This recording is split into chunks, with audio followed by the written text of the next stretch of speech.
आप देख रहे हैं the daily show with Munir नेमत। प्रोग्राम में आपको एक बार फिर से खुशामदीद कहते हैं। जरा बात करते हैं आज पाकिस्तान में सियासी माहौल के हवाले से एक बड़ी पेशरफ्त हुई। आज अदालत में बड़ी सारी कार्रवाई हुई और उसमें तहरीक इंसाफ के लिए बिल आखिर अदालतों से कोई अच्छी खबरें आई हैं। इन खबरों में तहरीक इंसाफ के वो कैंडिडेट जो कि मफरूर होने के बायस आरोज ने उनके कागजात नामजदगी को रिजेक्ट किया, सुप्रीम कोर्ट ऑफ पाकिस्तान ने बिल आखिर उनकी जो दरख्वास्त है उसको मंजूर किया और उनकी जो कैंडिडेट के तौर पर उनकी जो दरख्वास्त थी उसको बहाल कर दिया और ये भी अहकाम दिए कि जो बैलेट पेपर्स हैं उनमें इनके इंतखाबी निशान को ऐड किया जाए, जिसके बाद तहरीक इंसाफ के रहनुमा और वकला की जानिब से बात कही गई कि तहरीक इंसाफ के जो दीगर रहनुमा जिनको 9 मई के वाकयात की वजह से मफरूर होने की वजह से कैंडिडेट इलेक्शन में हिस्सा लेने का मौका नहीं दिया गया, उनको अब हिस्सा लेने का मौका मिलेगा और वो इलेक्शंस में भरपूर तौर पर हिस्सा लेंगे। दूसरी जानिब पंजाब में भी एक बड़ी पेशरफ्त ये हुई कि परवेज इलाही साहब जो कि इससे पहले आज से पहले तक शायद इलेक्शन में हिस्सा नहीं ले पा रहे थे, उनके हवाले से भी एक फैसला है और वो भी गालिबन अब इलेक्शंस में हिस्सा लेंगे। इसके हवाले से बहुत से सवाल हैं। हमारे प्रोग्राम में ज्वाइन करें जनाब एडवोकेट नासिर अजीम साहब और हमें हमारे साथ एक और हमारे हमरा होंगे जनाब रिजवान शाह साहब। नासिर अस्सलाम वालेकुम। नासिर साहब जरा ये बताइएगा कि ये जो सूरत हाल है, ये जो आज अदालती फैसले आए हैं, तहरीक इंसाफ के लिए ये पॉजिटिव है और किस हद तक पॉजिटिव है, या तहरीक इंसाफ शायद उसको ओवर सेलिब्रेट कर रही है? बहुत शुक्रिया मुनीर साहब आपका, आपके चैनल का और पैनल को भी सलाम। इस हवाले से ये कहना चाहूंगा कि जो पाकिस्तान तहरीक इंसाफ ने अप्रोच किया था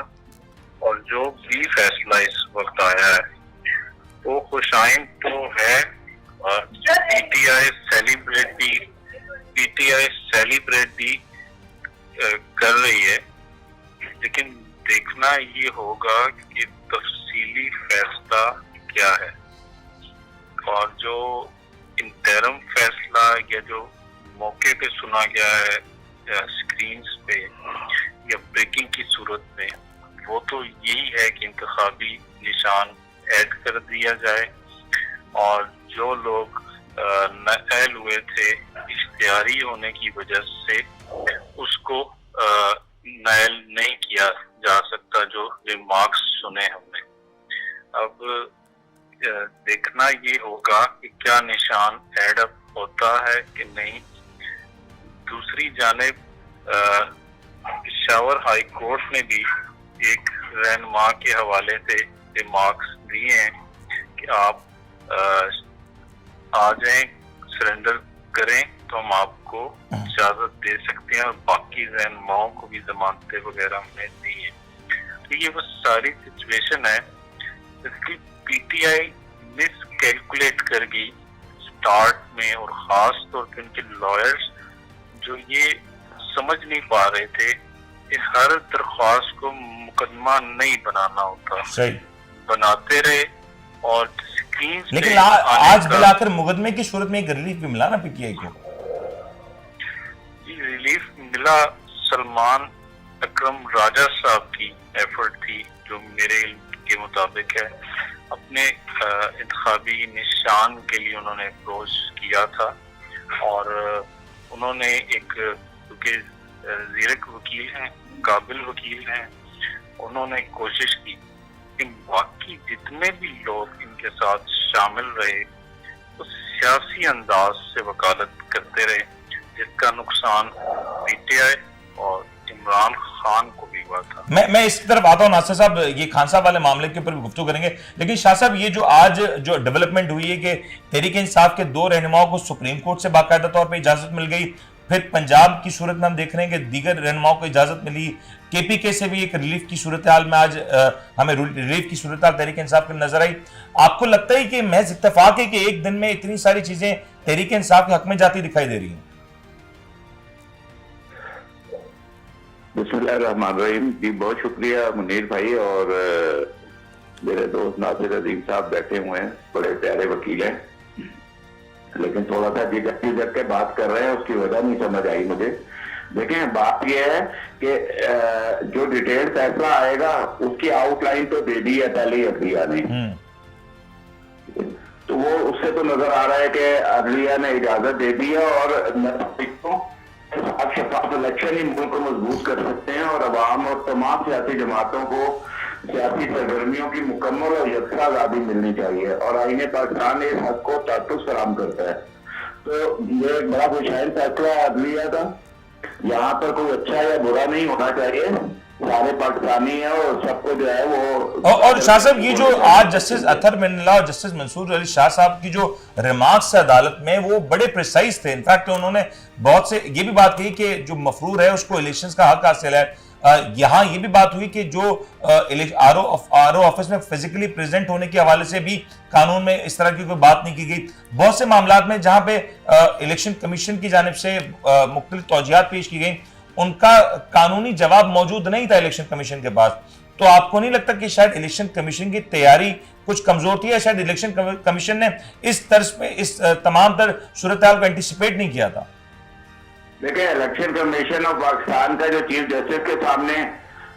मामला थे वो भी हमें नजर आए कि उन्होंने किस तरह केस को परसू किया।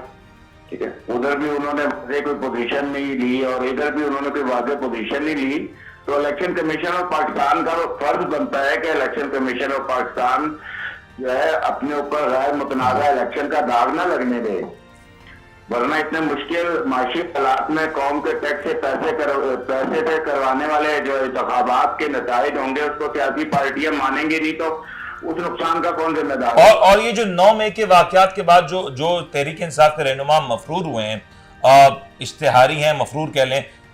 वो भी उनके कागजात नामजदगी इस वजह से जो रिजेक्ट हुए, आपको लगता है कि अब बड़ी तादाद में ये तहरीक इंसाफ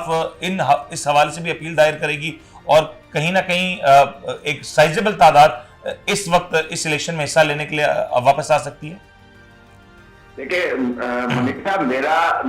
मकसद किसी की वकालत करना नहीं है, लेकिन मेरा सिर्फ एक ये पॉइंट है कि पाकिस्तान में अगर इलेक्शन इंतखाबात वक्त पर हो रहे हैं तो उसको साफ और शफाफ और तमाम पार्टी को आजादाना मौका मिलना चाहिए। या आम की मर्जी या आवाम का इस्तेकाक है कि वो किसको चुने और किसको ना चुने। और यही बात गालिबन मंसूर अली शाह साहब ने भी आज के रिमार्क्स में की। नासिर साहब ये जो अब मुझे सबसे ज्यादा की खुशी हुई है कि आज बड़ी जिम्मेदारी का मुजाहिरा करते हुए ये जो एक मुबहम किस्म की बातचीत चल रही थी ना, इसको उन्होंने बहुत अच्छे तरीके से काउंटरप्रेट किया है। जी नासिर साहब, मैं चाहूंगा इस पर आप इसे ऐड ऑन कीजिए। अब क्योंकि इलेक्शन में वक्त बड़ा कम रह गया है, आपको कहीं ना कहीं इस बात की गुंजाइश है कि ये जो फैसला आया इसके बाद इस फैसले पर अमल दरामद हो सकेगा या नहीं? क्योंकि कहा यह भी जा रहा है कि बैलेट पेपर्स की छपाई का अमल शुरू हो चुका, यह भी कहा जा रहा है छपने हैं, और अगर छपने या छपाई का अमल शुरू हो चुका तो फिर इतनी बड़ी तादाद में जब ये सारी सूरत हाल में चेंजेस आएंगी तो ये क्या इलेक्शन पोस्टपोन तो नहीं हो जाएंगे?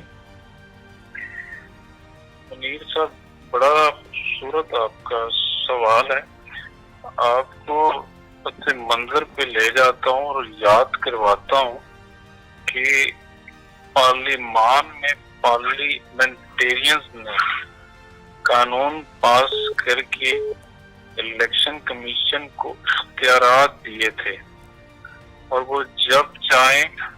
बगैर वजह के भी इलेक्शन को पोस्टपोन कर सकते हैं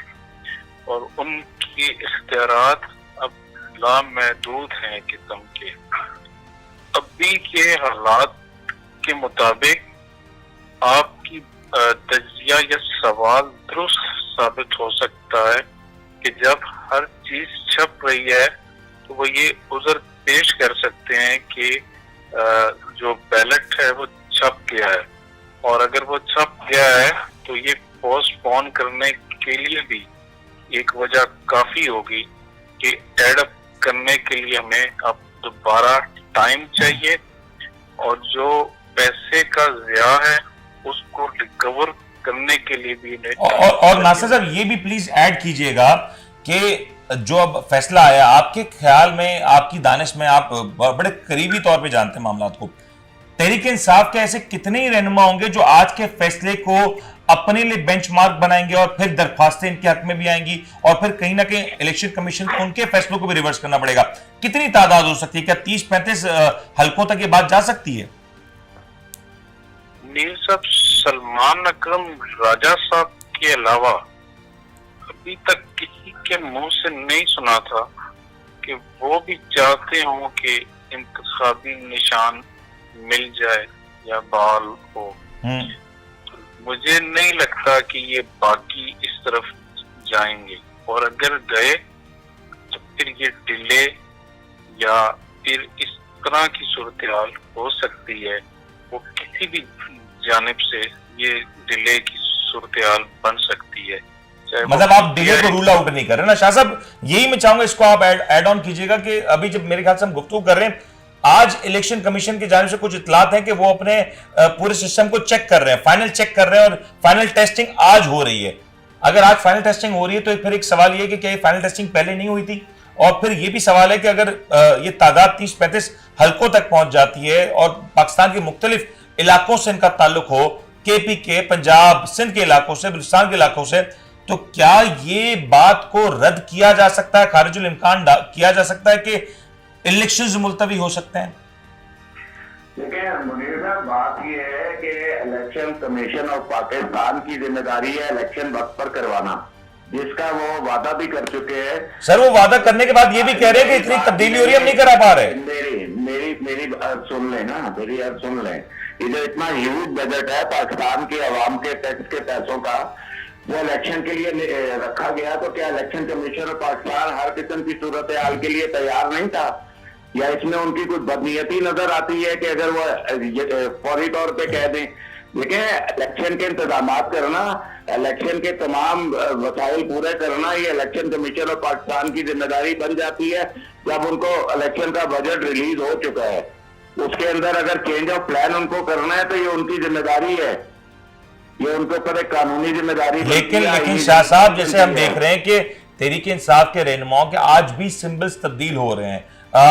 आज भी बड़ी तादाद में रहनुमाओं का ये गिला है कि जो सिंबल उनको दिया गया, या तो वो उससे खुश नहीं, मुतमईन नहीं, या तो हत्ता यहां तक कहा जा रहा है कि वो जो सिंबल है वो डेरोगेटरी है, क्योंकि किसी को लोटा दे दिया, किसी को कुछ दे दिया, जिसका आपको भी पता है कि हमारे सियासी माहौल में मुख्तलिफ इस्तिलाह होती है। अब एक मसला तेरी इलेक्शंस के लिए ये था, दूसरा मसला ये भी है कि अब इस अंदाज में जो एप्लीकेशंस आएंगी और रिव्यूज होंगे, और फिर सुप्रीम कोर्ट के आज के फैसले की रोशनी में जब इनको रिव्यू किया जाएगा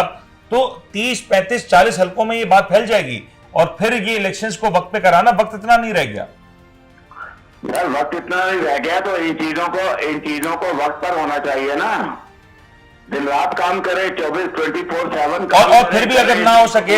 ऐसा मुमकिन है कि कुछ हल्कों में इलेक्शंस ना हो। आमतौर पर हम देखते हैं कि अगर किसी हल्के में खुदा ना करे, जैसे आमतौर पर होता है कि किसी की फौतगी हो जाए किसी कैंडिडेट की, तो उस हल्के में इलेक्शन नहीं होता।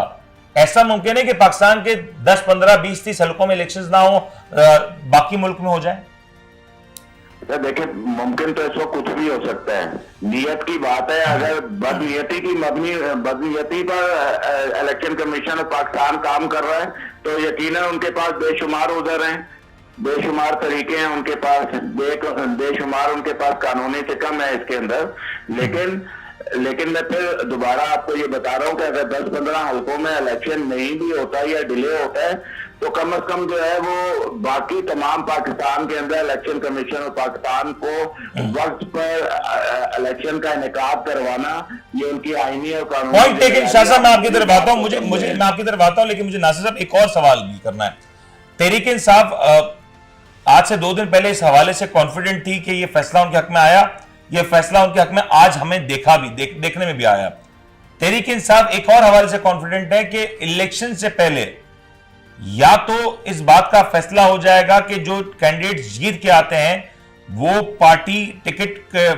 के कैंडिडेट काउंट होंगे, और फिर जो पार्टी के तौर पर उनको पार्टी के कैंडिडेट के तौर पर उनको तस्वुर किया जाएगा। एक मसला यह है, और दूसरा यह भी कहा जा रहा है, पीटीआई बड़ी कॉन्फिडेंट है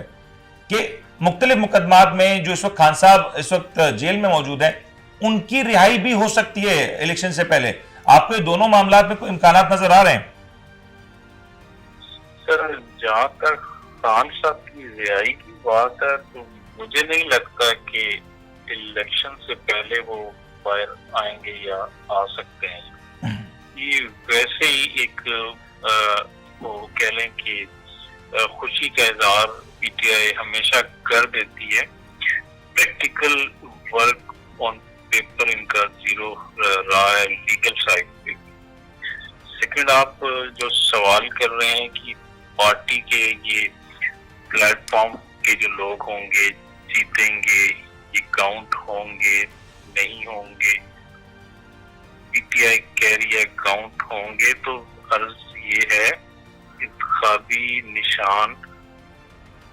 बल्ले पे जब तक ये नहीं होंगे तब तक लेकिन आप ये भी तो देखें ना नासिर साहब, पीटीआई ये कह रही है कि जो इनके इलेक्शन कमीशन में जो पेपर सबमिट है उसमें उनकी पार्टी पीटीआई लिखी है, या तो उस ग्राउंड पे वो पेपर्स रिजेक्ट हो जाते हैं या उसको तब्दील करने का कहा जाता, लेकिन उसको नहीं कहा गया। तो ये जो जिस बात का सहारा पीटीआई ले रही है, क्या ये वैलिडेट होती है? ठीक बात है मुनीर साहब, लेकिन सवाल ये है जब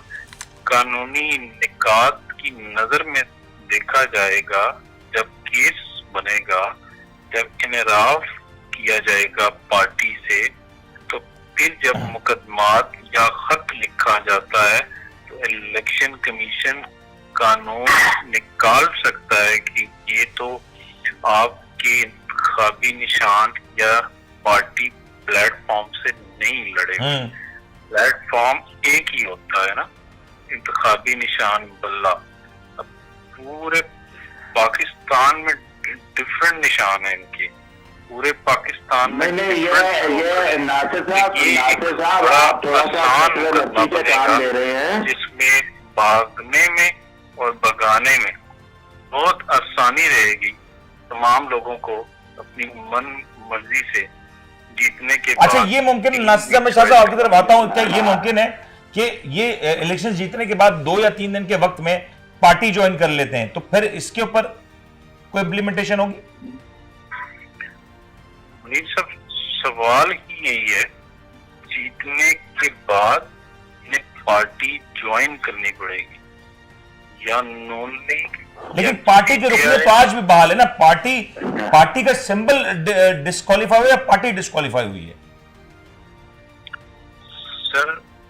ये क्लेम कर रहे हैं कि पाकिस्तान तहरीके इंसाफ है, सिंबल गया है इंट्रा पार्टी इलेक्शन कलदम होने की वजह से जी, और पार्टी एग्जिस्ट करती है सही, लेकिन सस्पेंशन है सही इलेक्शन कमीशन में। और जब सिंबल ही ना हो पार्टी की हैसियत, यो पॉइंट टेकन। मुझे शाह साहब की तरफ जाने। शाह साहब, ये जो सारा एक हॉचपॉच हुई सिचुएशन, कंफ्यूजन है, सिंबल इज मैटर करता है या पार्टी की मेंबरशिप मैटर करती है? देखिए, मुझे नहीं समझ आ रही नासिर भाई इतने गुस्से में क्यों है आज कि इतना सख्त मौके लिए जा रहे हैं वो, और वो ये कह रहे हैं कि पाकिस्तान तहरीक इंसाफ के जो उम्मीदवार हैं जो मुख्तलिफ सिंबल्स के ऊपर इलेक्शन लड़ रहे हैं, या वो मुस्लिम लीग नून ज्वाइन कर रहे हैं या पीपल्स पार्टी ज्वाइन कर रहे हैं, तो मेरा ख्याल है वो तो एक वाज़ेह लाइन लेकर बात कर रहे हैं। सब माजरत के साथ मेरी बात उन्हें बुरी लगे तो, लेकिन देखिए बात यह है कि बुनियादी बात यह है कि उम्मीदवार किस पार्टी का है, उसने कागज किस पार्टी के नाम पर जमा करवाए हैं। अगर वो उम्मीदवार पाकिस्तान तहरीके इंसाफ का है और उनके पर कोई एलिगेशन की वजह से सिंबल यूज करने के ऊपर पाबंदी है, तो वो तो एक इलेक्शन की रिक्वायरमेंट है किसी भी जगह पर कि वो सिंबल के बगैर इलेक्शन लड़ा ही नहीं जा सकता। लेकिन शाह साहब, क्या ये मुमकिन है कि जो सुप्रीम कोर्ट का जो फैसला आया था, जब ये मुकम्मल तफसीली फैसला आ जाए उसके बाद शायद ये बात क्लैरिटी आ जाए कि पार्टी तहरीके इंसाफ बतौर पार्टी एग्जिस्ट करती है या नहीं करती? पाकिस्तान तहरीके इंसाफ अगर बतौर पार्टी एग्जिस्ट नहीं कर रही तो फिर ये किस चीज के ऊपर अदालत के अंदर मुख्तलिफ अपीलें दायर हुई हैं? देखिए, उनको क्योंकि इस वक्त उनका इंतखाबी निशान बल्ला उससे रोका गया है किसी एलिगेशन की वजह से, लेकिन उनको इससे थोड़ी रोका गया कि वो पाकिस्तान तहरीके इंसाफ के उम्मीदवार नहीं है। अगर इससे और अगर रोका जाता है, मैं एक अगर हाइपोथेटिकल सुने सिचुएशन ना, के ऊपर बात कर लेता हूं। सुने ना, अगर एक मिनट, अगर उनको इस इंतखाब से, इस इलेक्शन से लड़ने से रोका जाता, तो वो फिर पाकिस्तान तहरीक इंसाफ के ना तो बैनर छपवा सकते थे, ना वो उसके जो है ना वो स्टिकर शाहजी 30 सेकंड, रिजर्व सीट्स के ऊपर तहरीक इंसाफ का हक होगा या नहीं होगा, प्लीज? जी, रिजर्व सीट्स पे तहरीक इंसाफ का हक होगा या नहीं? देखिए, रिजर्व सीट के लिए तहरीक इंसाफ को बिल्कुल नासिर साहब की वो बात सही है कि उनको किसी पार्टी के ऊपर जाकर जो है ये सब कुछ करना होगा। ठीक हो गया, thank you so much Shah ji. मेरा प्रोग्राम का वक्त अपने इख्तिताम में पहुंचा। बहुत बहुत शुक्रिया, नासिर अजीम साहब हमारे साथ मौजूद थे। और ये जो सारी सूरत हाल थी, यकीनी तौर पर एक ड्रामाई सूरत हाल हो चुकी है, क्योंकि इलेक्शन में वक्त बहुत कम रह गया और इस वक्त जो तब्दीलियां हो रही हैं, उसके बाद इस वक्त इस मरहले पे आके इतनी बड़ी तब्दीलियां, इतनी सारी चेंजेस करना यकीनी तौर पे इलेक्शन कमीशन के लिए बहुत सी मुश्किलात जन्म ले रही हैं। उम्मीद करते हैं इलेक्शंस बर वक्त हो, अच्छे तरीके से हो जाएं, अच्छे माहौल में हो जाएं, और जब ये सब कुछ हो जाएगा तो फिर